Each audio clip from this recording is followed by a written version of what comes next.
Praise the lord. థాంకర్ evangelism ఇండియాకి మరొకసారి స్వాగతము. దేవుడు చేస్తున్న మేలుని బట్టి నేను దేవునికి వందనాలు చెల్లిస్తున్నాను. మీరందరూ బాగున్నారని నేను కోరుతున్నాను.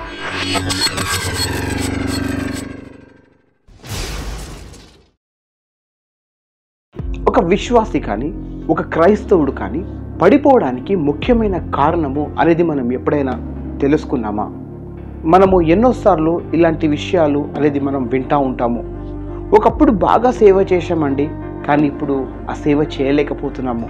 ఒకప్పుడు నేను బాగా విశ్వాసంగా ప్రార్థన చేసేవాడిని, కానీ ఈ మధ్యలో నేను ప్రార్థన చేయలేకపోతున్నాను. ఒకప్పుడు నేను దేవుని కొరకు ఏ పైన చేసేవాడిని, కానీ ఇప్పుడు చేయలేకపోతున్నాను. ఇవన్నీ మనం ఆలోచిస్తూ ఉంటే మనకు ఒక విషయం క్లియర్గా అర్థం చేసుకోవాలి. అప్పుడున్న ఆసక్తి ఇప్పుడు ఆ వ్యక్తికి లేదు. సంఘాలు కూడా ఈ మధ్యలో విడిపోవడానికి, చెడిపోవడానికి, విరిగిపోవడానికి, నాశనం కావడానికి కారణం కూడా అనేది మనం కనిపిస్తూ ఉంటుంది. సో ఇవన్నీ ఎందుకు జరుగుతున్నాయి, కారణం ఏంటిది అనేది ఒకవేళ మనం ఆలోచిస్తే బైబిల్ మనకు స్పష్టంగా కొన్ని మాటలు చెప్తూ ఉంటుంది.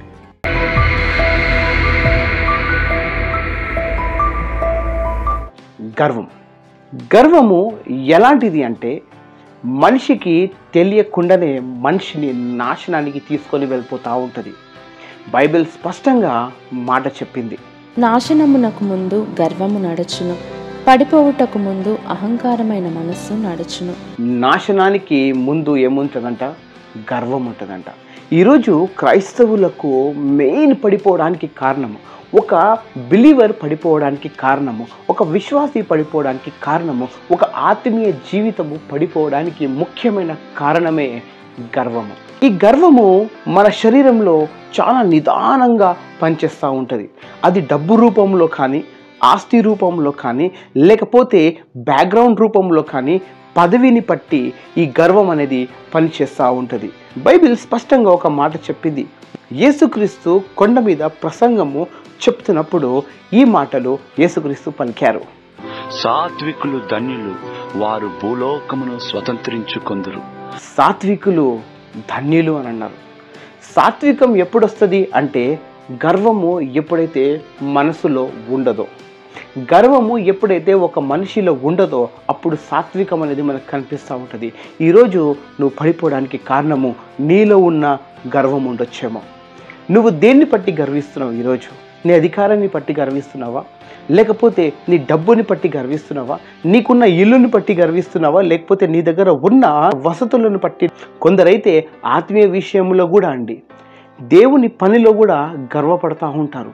దేవుణ్ణి బట్టి అతిశయించరు, దేవుణ్ణి బట్టి గర్వించరు, దేవుని బట్టి గొప్పగా ఫీల్ అవ్వరు. కానీ మేము ఏదో దేవుని పని చేస్తున్నాము, మేమేదో ఇన్ని గంటలు ప్రార్థన చేస్తున్నాము, మేమేదో ఇన్ని గంటలు వాక్యం చదువుతున్నాము, మేము ఏదో ఇంతసేపు దేవుని పనిలో మేము కేటాయిస్తున్నామని మనకు మనమే గర్వపడతా ఉంటాము. కానీ అలాంటి గర్వము దేవునికి ఏమాత్రం ఇష్టం ఉండదు. సాతాను కూడా గర్వించాడు, అందుకే దేవుడు అతన్ని వెళ్ళగొట్టేశాడు. ఈరోజు ముఖ్యమైన కారణము క్రైస్తవుడు పడిపోవడానికి గర్వమే. రెండోది రిలీజియస్ స్పిరిట్. క్రైస్తవులలో కూడా ఈ మధ్యలో మతపిచ్చి అనేది బాగా ఉన్నది. ముఖ్యంగా క్రైస్తవులలో మతపిచ్చి పెరగడానికి కారణం ఏంటిదంటే ఎదుటివారికి మనిషిలాగా ప్రేమించాడు కాబట్టి ఈ మతపిచ్చి అనేది క్రైస్తవులలో చాలా డెడ్లీగా దూరిపోయి ఉన్నది. ఇది లోపలనే మనిషిని మింగేస్తూ ఉన్నది. లోపలనే ఒక వ్యక్తి మీద వ్యతిరేకత అనేది ప్రకటిస్తూ ఉంటుంది.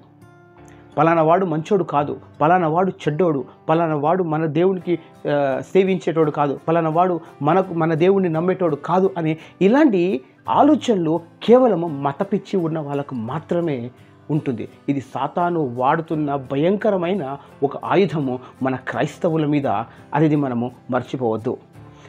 ఒక మనిషిని మంచిగా ప్రేమించినప్పుడు దేవుడు సర్వలోకానికి వెళ్ళి సర్వసృష్టికి సువార్త ప్రకటించు, నిన్ను వల్లే నీ పొరుగువాడిని ప్రేమించుమని చెప్పినప్పుడు నువ్వు నీ పక్కన వాడినే నువ్వు ద్వేషిస్తున్నప్పుడు నీలో ఇలాంటి మతపిచ్చి లేదా?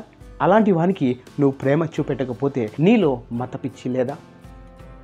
క్రైస్తవుడు అని గర్వపడడం కాదు, మనిషిని మనిషిలాగా ప్రేమించడమే యేసుక్రీస్తు నేర్పించాడు. ఆ మనిషిని ప్రేమతోనే మనం గెలవాలి. కానీ మత పిచ్చి ఉండి వాళ్ళు మన వాళ్ళు కారు, మన వర్గము, మన సంఘము, మన వాళ్ళు అన్యులు, వాళ్ళు వేరే విగ్రహానికి పూజిస్తారు, మేము క్రైస్తవులము, మేము నిజమైన దేవుణ్ణి ఆరాధిస్తున్నాము అనే ఈ మత పిచ్చి అనేది క్రైస్తవులకు ఉండొద్దు.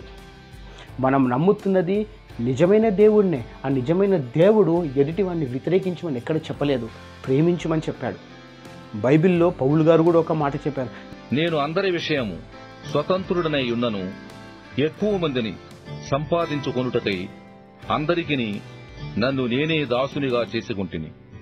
యూదులను సంపాదించుకొనుటకు యూదులకు యూదుని వలె ఉంటిని. ధర్మశాస్త్రమునకు లోబడిన వారిని సంపాదించుకొనుటకు నేను ధర్మశాస్త్రమునకు లోబడిన వాడను కాకపోయినను ధర్మశాస్త్రమునకు లోబడిన వాని వలె ఉంటిని. నీ సహోదరుడు బలహీనంగా ఉన్నప్పుడు అతనికి నువ్వు బలపరచుమని చెప్పాడు. బలపరచడం అంటే ఏంటిది? ఏ విధంగా బలపరచాలి? పౌలు గారు ఎంతోమంది అన్యులతో జీవించాడు. కానీ ఆయన ఎక్కడ కూడా తన దేవుణ్ణి కించపరిచేలాగా మత పిచ్చి అనేది అతను ఎక్కడ చూపెట్టలేదండి. అందరినీ ప్రేమించాడు.